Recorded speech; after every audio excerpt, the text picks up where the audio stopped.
하나님 아버지 감사합니다.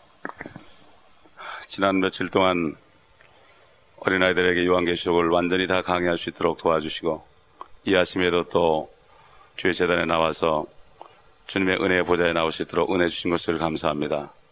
이 아침에도 하늘문을 여시고 저에게 말씀하여 주시옵시고 또 이 말씀이 우리 안에 힘이 되게 하시고 깨닫는 기쁨이 되게 하여 주옵소서. 주의 말씀의 뜻을 깨닫고 우리가 삶에 실천할 수 있도록 도와주옵소서. 성령께서 함께 하시고 미참한 성도들에게도 동일한 은혜를 내려 주옵소서. 주 예수 그리스도의 이름으로 감사하며 기도하옵나이다. 아멘. 출애굽기 13장 1절부터 봉독하겠습니다. 주께서 모세에게 일러 말씀하시기를 이스라엘 자손 중에서 모든 첫 태생 곧 사람이든 짐승이든 태를 여는 것은 무엇이나 내게 거룩히 할지니 그것은 내 것이니라 하시니라. 모세가 백성에게 말하기를 너희가 이집트 곧 종의 집에서 나온 오늘을 기억하라. 이는 주께서 손의 권능으로 이곳에서 너희를 데리고 나오셨음이니 누룩 있는 빵은 먹지 말지니라. 아비벌 오늘 너희가 나왔느니라.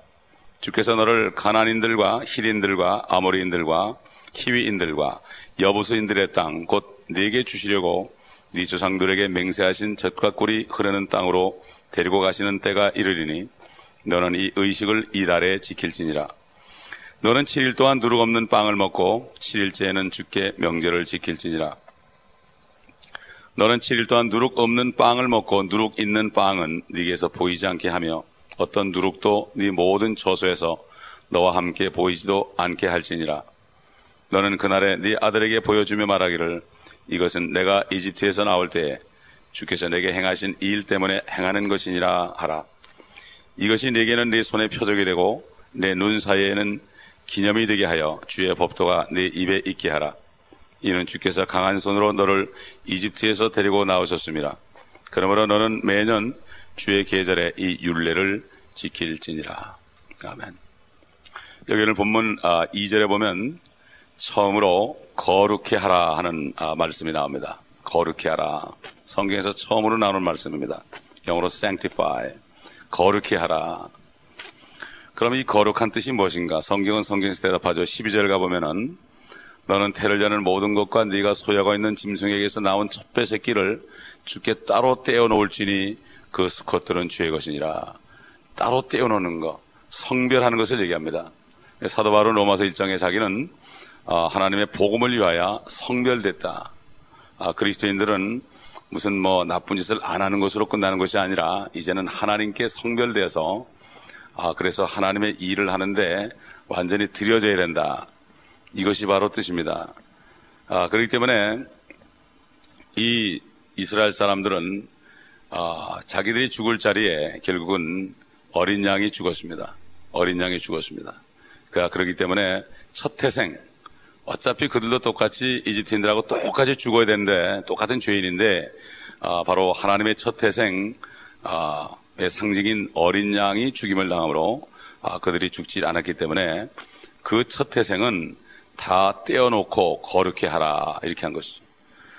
오늘날 우리에게는 바로 진짜 어린 양이신 예수 그리스도가 우리가 죽을 자리에 죽으셨기 때문에 바로 누구든지 예수를 믿는 사람은, 구원받은 사람은 성별돼야 됩니다. 거룩해야 된다 이거죠. 따로 떼어져야 된다. 그때부터는 내 인생이 아니고 완전히 하나님의 것이 된다. 이런 말씀이죠. 그리고 그때부터는 누룩 없는 빵을 먹어야 된다. 누룩이라는 것은 죄를 얘기하고 또 잘못된 교리를 얘기합니다. 그렇기 때문에 순수한 하나님의 말씀을 먹어야 된다. 순수한 말씀을 먹고 자라가라고 그랬습니다. 사도 베드로가. 그리고 옛날 5,000명을 먹이시고 12강줄이 빵을 남겼을 때 제자들이 깜빡 잊어버리고 가져오는 것을 잊었을 때 주님께서 너에게 누룩을 주시 마라 그럴 때 그들은 그 진짜 빵을 생각하고 서로 싸웠습니다. 이것을 왜 안 가져왔느냐고. 그러나 주님께서 말씀하신 것은 진짜 빵에 있는 그런 누룩이 아니라 바리새인들과 서기관들의 교리를 조심하라. 잘못된 가르침을 조심하라. 그것을 제하라. 이런 말씀으로 주신 거죠. 그렇기 때문에 여기 구약시대 실질적인 누룩 없는 빵을, 누룩이 있는 빵을 먹지 말라는 것은 우리에게는 죄를 짓지 말고, 그리고 잘못된 교리의 말씀을 받아들이지 말고 순수한 하나님의 말씀으로 자라가라는 이러한 교훈이 이 안에 들어있는 것입니다. 그렇기 때문에 이 구약시대에 주신 이 실질적인 이러한 말씀들은 엄격하게 지켜져야 됐습니다. 왜냐하면 이 모든 것이 예수 그리스도의 몸과 상관이 있기 때문에, 그러기 때문에 이것을 엄격하게 지키고 이걸 안 지키면 큰일 난 겁니다. 마찬가지로 오늘날도 예수 그리스도를 영접한 사람들, 구원받은 사람들이 자기의 몸을 드리지 않는 것은 이거야말로 보통 문제가 아니에요. 그렇기 때문에 사람들이 문제가 생기고 고통을 받고 있는데 이 사람들이 깨닫지를 못합니다.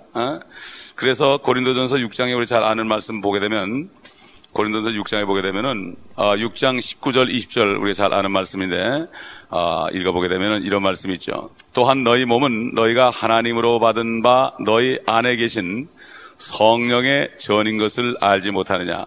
너희는 너희 자신의 것이 아니니라. 너희는 값을 치르고 산 것이니 그러므로 하나님의 것인 너희 몸과 너희 영으로 하나님께 영광을 돌리라. 사도 바울은 골로새 2장에도 보면은 전에 기록된 것은 다 그림자라고 그랬습니다. 구약은 그림자다. 명절이나 세달이나 거룩한 날이나 안식일이나 이 모든 것들은 그림자요. 몸은 그리스도다.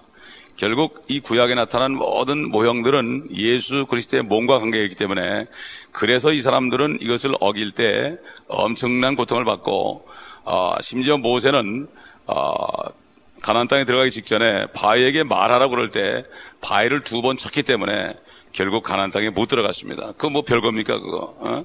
그 모세가 한 일을 생각하면 그거 별게 아니라고요. 용서해 줄 수 있지만 그 이유는 반석이 바로 예수 그리스도이기 때문에, 그렇기 때문에 구약시대에 하나님이 명령하신 그러한 모형에 대한 법을 지키지 않으면 가차없이 재앙을 받고 그 죄값을 받았습니다. 수많은 사람들이 막 수천 명씩 죽고 수만 명씩 죽고 이렇게 한 것은 바로 앞으로 오실 예수 그리스도의 몸이 얼마나 중요하다는 것을 교훈적으로 알려준 것입니다. 근데 요즘 신약시대에 사는 사람들은 이걸 잘 몰라요. 당장 뭐가 죽질 않으니까 은혜시대이기 때문에 잘 모르지만, 실질적으로 예수 그리스도를 믿고 정말 구원받았다면, 정말 거듭났다면 그 몸과 영은 하나님께 것이죠. 죽은 영을 하나님이 살려줬고 죽을 몸도 이제 하나님께서 다시 살려줄 것이기 때문에 이 영과 몸으로 혼인 내 자신이 하나님께 영광을 돌려야 된다. 그래서 항상 다윗은 내 혼을 하나님께 들어 올리고 내 혼아 주 하나님을 송축하라, 주 하나님을 찬양하라, 이렇게 했던 거죠. 그렇기 때문에 정말 이 오늘 본문의 13장 1절로 10절에 있는 이 말씀이 우리에게 얼마나 중요한지 모릅니다. 그러므로 우리 죽을 자리에 죽으신 예수 그리스도, 진짜 어린 양이신 그 예수 그리스도의 죽으심을 우리가 정말 기억하면서 우리뿐만 아니라 우리 자녀들에게도 이런 말씀을 계속해서 전해줘야 되고, 그렇게 해서 이 율례를 지키도록 해야 된다. 그래서 이것을 잊어버리지 않기 위해서 우리는 주의 만찬을 하는 거예요. 성찬식을 하는 거죠. 이걸 잊어버리지 않기 위해서 모일 때마다 사실 하는 겁니다. 그래서 신학시대에 사도 바울이 모일 때마다 이러한 떡을 떼고 잔을 드는 이러한 예식을 하라고 주께 명령받았다, 주께로부터 직접 받았다, 이렇게 사도 바울이 고린도전서 11장에 증거하는 것을 우리가 볼 수가 있습니다. 그러므로 이 구약은 전부가 모형이고 전부가 예수 그리스도이기 때문에 우리가 이 구약을 통해서 예수 그리스도의 몸을 우리가 어떻게 섬겨야 될 것, 우리가 어떻게 우리 자신을 드려야 될 것이 여기 자세하게 나와 있는 거예요. 그래서 구약을 읽을 때는 바로 예수 그리스도의 모형을 보면서, 그림자를 보면서 실체이신 주님에 대해서 우리가 어떻게 할 것인가, 이것들을 우리가 분명히 깨달을 수 있기 위해서 이 구약 성경을 우리에게 기록해 준 거죠.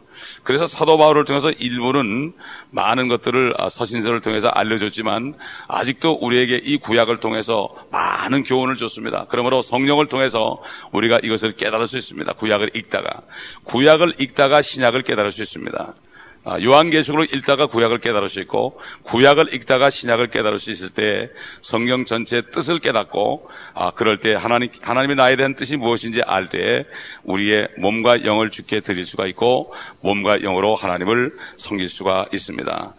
그러므로 너희가 영 안에서 진리 안에서 하나님께 경배하라, 이렇게 주님이 얘기했죠. 우리가 영과 몸을 가지고 온전히 주께 드릴 때 구원받은 혼과 함께 하나가 되어서 성령 안에 하나가 될 때 교회도 평안하고 가정도 평안하고 삶이 평안 가운데서 주님의 일을 감당할 수 있을 것입니다. 기도하겠습니다. 감사합니다. 아버지 하나님, 정말 우리 같은 죄인들, 우리가 죽을 자리에 하나님의 첫 태생으로 이 땅에 나타나신, 육신을 가지고 나타나신 어린 양 예수 그리스도, 지금도 하늘의 보좌에 일찍 죽임당할 것 같은, 도살당했던 것 같은 그러한 어린 양의 모습으로 지금도 계시며 우리의 죄를 위하여 속량하시는 주님, 중보하시는 주님, 감사를 드립니다. 우리의 몸도 영도 주의 것입니다. 아버지 하나님, 영을 주께서 거듭나게 하셨고 우리의 몸도 이제는 주님 오실 때 새 몸을 입을 약속을 주셨나이다. 이 썩은 몸을 가지고 살려주신 영을 가지고 이제 성령 안에서 우리가 주님의 뜻 가운데 말씀을 따라 주님의 일을 감당하는 성별된 삶을 살 수 있도록 도와주시옵소서. 우리 구주 예수 그리스도의 이름으로 감사하며 기도합니다.